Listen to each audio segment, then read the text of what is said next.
Hello बच्चों, एक बार फिर से स्वागत है आपका अपने YouTube channel UP board PCM में। आज की इस वीडियो में हम आपके साथ साझा करेंगे 100 महत्वपूर्ण बहुविकल्पीय प्रश्नों के सीरीज का चौथा पार्ट। और इसमें हम जो सॉल्व करेंगे वो है सवाल नंबर 33 से आगे के प्रश्न को। सवाल नंबर 32 तक हमने कुल 3 पार्ट में मिला के इसको सॉल्व किया है। आप पीछे के वीडियो को देख सकते हैं। और यहाँ सवाल नंबर 33 से है। अगर आप इस सेट के प्रश्नों को आप लगाते हैं जो कि हम यहाँ पार्ट वाइज आपको दे रहे हैं, तो फिर आपका गणित में जो अंक है वो फिक्स हो जाएगा। इसलिए आप इस पर अभ्यास अच्छे तरीके से करें। ये पहला सवाल है। सबसे पहले आप सवाल को खुद लगाएं, नहीं समझ में आए तभी आप आगे करके वीडियो को देखें। तो सवाल है सवाल नंबर 33।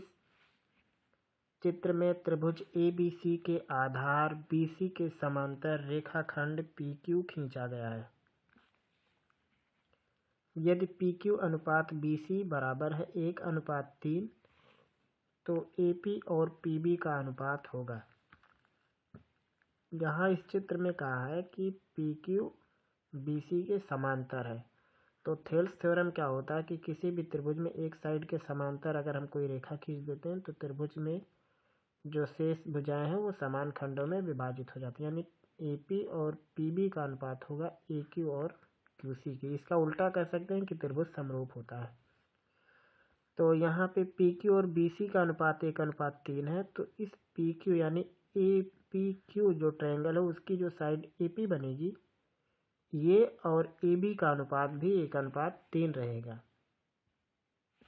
जब PQ/BC, PQ छोटे त्रिभुज की भुजा है और BC बड़े त्रिभुज की भुजा, तो इनकी भुजाओं के अनुपात अगर बराबर है तो इधर से आप देख सकते हो कि AP और AB का अनुपात भी 1:3 आएगा।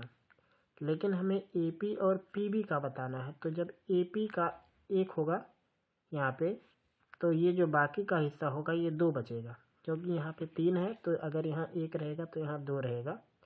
तो AP और PB का अनुपात 1:2 का हो जाएगा।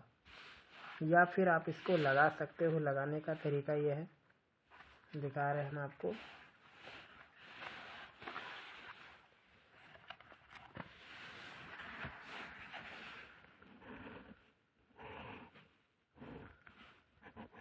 ABC और यहाँ पे PQ लाइन है। सवाल में दिया है PQ/BC 1:3 का। तो आपको क्या करना है, इसे क्रॉस गुणा कर देना है। या फिर आप लिख सकते हो कि PQ/BC अगर 1/3 है तो इसकी एक छोटी भुजा AP और इसकी पूरी बड़ी भुजा लेनी पड़ेगी आपको AB। PQ छोटे त्रिभुज की भुजा और BC बड़े त्रिभुज की भुजा, तो सेम ऐसे AP/AB भी 1/3 होगा। तिरछा गुणा कर देंगे, 3AP आएगा AB के बराबर। और AB के 2 पार्ट है, AP + PB। 3AP में से AP घट जाएगा तो आएगा 2AP बराबर PB। तो यहाँ लिख सकते हैं AP/PB बराबर 1/2। ये इसका उत्तर हो जाएगा। तो यहाँ पे 1:2 आएगा, जो कि इसका विकल्प है। अगला सवाल है 34वां। ये भी फिगर पर सवाल है। चित्र में AB बराबर 3 centimetre, AC 6 centimetre, BD CD सारी लेंथ यहाँ पे दिया हुआ है और कुछ इस प्रकार से फिगर है। तो कहा कोण BAD अनुपात कोण CAD बताओ। BAD और CAD, तो अनुपात निकालने के लिए सबसे पहले साइड का अनुपात देखो, 2/3 इधर से अनुपात या इधर से 3/2, तो 6/4 का अनुपात भी 3/2 आएगा। तो जब अनुपात बराबर हो तो ये जो लाइन होती है ये समद्विभाजक होती है, यानी कोण को बीचों बीच से बांटती हुई चली जाती है। तो इधर से भी चेक कर सकते हो कि 3/6 का अनुपात 1/2 और 2/4 करेंगे भी 1/2, मतलब ये दोनों कोण आपस में बराबर हो जाएंगे। कोण बराबर तो अनुपात 1:1 का आएगा, जो कि दूसरा विकल्प है। 35वां सवाल। 2 आकृतियों जिनके आकार समान है परंतु उनके माप समान नहीं है, वो क्या कहलाते हैं? तो वो समरूप होते हैं। इसका सीधा जवाब है कि जिनके आकार एक जैसे हो लेकिन साइज एक जैसा ना हो, लेंथ वगैरह एक जैसा ना हो, तो फिर वो समरूप होते हैं। और उसके बाद दिखाते हैं हम आपको अगला सवाल। सवाल नंबर 36। त्रिभुज ABC समरूप है त्रिभुज DEF के और दिया हुआ यदि AB 4 centimetre, BC 3.5 centimetre, AC 2.5 centimetre, DF 7.5 centimetre, तो DEF का परिमाप बताना है। तो यहाँ पे सबसे पहले त्रिभुज दिया हुआ है समरूप, तो एक त्रिभुज है ABC लिख लेते हैं, उसके बाद दिखाते हैं, और दूसरा त्रिभुज है DEF। तो इनका जो परिमाप होगा, इनका परिमाप मतलब पहले वाले का परिमाप बटे दूसरे वाले का परिमाप, ये जो होगा इनकी संगत भुजाओं के अनुपात के बराबर होगा। अब जैसे A के सामने की साइड बनेगी BC, तो यहाँ D के सामने की जो साइड बनेगी वो बनेगी EF, ये बराबर हो जाएगा B के सामने की साइड AC, तो बीच वाले के सामने DF पड़ेगा।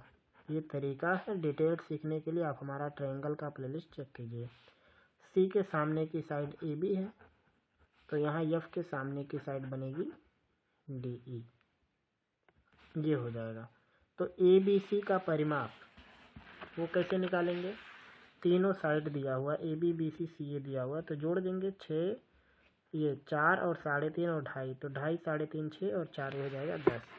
तो इसका परिमाप हो गया 10, लेकिन नीचे वाले का निकालना है, DEF का, इसका निकालना है।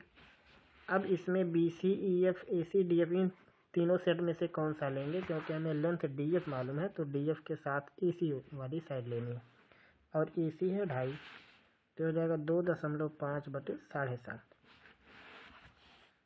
तो ये 7.5, 25 या 75, 3 दाम 30, यानी त्रिभुज DEF का परिमाप बनेगा 30 सेंटीमीटर। देखते हैं विकल्प में है या नहीं। तीसरा वाला जो विकल्प है वो सही है। अगला सवाल है सवाल नंबर 37।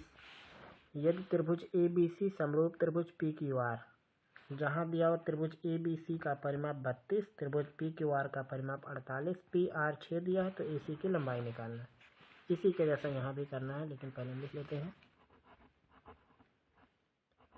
त्रिभुज ABC का परिमाप बटे में हो जाएगा त्रिभुज PQR का परिमाप, बराबर हो जाएगा, क्योंकि हमें निकालनी है PR दिया हुआ है और एक का परिमाप दिया हुआ है 32, एक का 48, और PR की वैल्यू दिया हुआ 6। पहले यहाँ पे आप देख लीजिए कैसे काम हमने किया। सवाल में दिया हुआ था कि दोनों समरूप हैं, तो दोनों के परिमापों का अनुपात क्या हो जाएगा, उनके साइडों के अनुपात के बराबर होगा। अब साइड ऊपर AC कैसे आया, जब हमने कोण B लिया तो उसके सामने की साइड बनी AC, तो ऐसे ही Q लेने पर, यहाँ बीच का है, यहाँ भी बीच का पार्ट Q, तो Q लेने पर बनेगा PR, तो AC और PR का अनुपात बराबर हो जाएगा। अब चूँकि AC की लेंथ निकालनी है, लेकिन PR की लेंथ 6 दिया हुआ है, तो इसको हल कर देंगे। 6 से 48 काटेंगे, 8 बार में कट जाएगा, और 8 चौक को 32 बनेगा, यानी AC बराबर 4 सेंटीमीटर आएगा, जो कि इसका विकल्प B है। और इसके बाद अगला है 38वां सवाल। त्रिभुज ABC में AB 6 सेंटीमीटर दिया हुआ है, DE पैरेलल BC इस प्रकार है कि AE 1/4 AC, तो AD की लंबाई कितनी होगी। तो सबसे पहले चित्र बना देते हैं। एक त्रिभुज बनाना है, फिगर बना के फिर आपको दिखाते हैं। ABC और इसमें कहा है DE पैरेलल है BC के, इस प्रकार से है कि AE बराबर 1/4 AC, तो निकालना है AD की लेंथ को, और दिया हुआ है इसमें AB बराबर 6 सेंटीमीटर, ये चित्र हुआ। DE पैरेलल BC है, AB 6 सेंटीमीटर है, और जो AE की लेंथ है वो AC का चौथाई है, तो AD की माप बतानी है। अब कैसे निकालेंगे इसको, अभी जो सबसे पहला विकल्प था ये वाला, ऐसे ही कुछ इसकी कहानी। तो इसमें DE अनुपात BC जो बनेगा वो बनेगा आपका AD अनुपात AB बनेगा, हमें इसकी लंबाई पता है AB की, और AE का कहानी हमें पता है, तो इस हिसाब से इधर लगाएंगे सवाल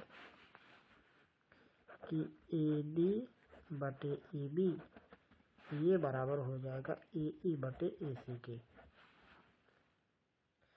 अब ये हो गया AD, AB की लंबाई 6 है, AE है AC का 1/4, तो यहाँ रहेगा 1/4 AC, और नीचे AC रहेगा, AC से AC कट जाएगा, तो आएगा AD बटे 6 बराबर 1/4, तो AD बराबर आएगा 6/4, 1.5 चौको 6 यानी 1.5 सेंटीमीटर। ये AD की लेंथ हो जाएगी। तो ये जो इसका तीसरा विकल्प है ये सही रहेगा।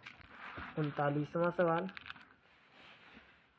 त्रिभुज ABC और त्रिभुज DEF दो समरूप त्रिभुज इस प्रकार से हैं कि कोण A 45 अंश, कोण E 56 अंश, तब कोण C किसके बराबर होगा। यहाँ पे जो कुछ दिया हुआ है, तो सबसे पहले हम इसका चित्र बनाते हैं। ये इसका चित्र है। देखिए सवाल में दिया था कि कोण त्रिभुज ABC और त्रिभुज DEF समरूप है। समरूप है मतलब इनके संगत कोण बराबर होंगे। तो दिया था कोण A 45 अंश और कोण E 56 अंश। तो कोण C के बारे में पूछा, कब कैसे निकालेंगे। जब E 56 अंश है तो B भी होगा 56 अंश। अब निकालना हमें C की लेंथ। तो C की लेंथ कितनी होगी, 180 में से दोनों जोड़ के घटा देंगे। तो सबसे पहले इन्हें जोड़ो, 6 5 11 और 5 4 9 10, 101 अंश ये हो गए, और 180 में से घटा देंगे तो आएगा ये 79 अंश। अगर घटाएंगे तो एक बार जोड़ लेते हैं, 9 1 10 7 8 बराबर, तो ये आएगा 79 अंश। कैसे निकाला गया, त्रिभुज ABC समरूप था त्रिभुज DEF के। अब E 56 अंश है तो B भी 56 होगा। अब C निकालना, तो 180 में से 2 जोड़ के निकाल देते हैं, तो ये आएगा 79 अंश, जो ये चौथा विकल्प है। फिर अंतिम सवाल और 40वां सवाल, दिए गए चित्र में AD बराबर दिया हुआ है x + 3 सेंटीमीटर, DB दिया हुआ है 3x + 19 सेंटीमीटर, और AE की लेंथ दिया हुआ है x, और EC की लेंथ है 3x + 4। तो कहा x का मान बताओ। तो तरीका क्या है कि जब यहाँ पे ये लाइन पैरेलल है, इसका मतलब AD बटे DB बराबर AE बटे EC, यही काम कर देना है। कर देते हैं। तो AD की लेंथ लेंगे x + 3, और DB 3x + 19, AE की लेंथ है x, और EC की लेंथ 3x + 4। ये अनुपात बनेगा जो साइड दिया हुआ है, इसके हिसाब से ये बनेगा।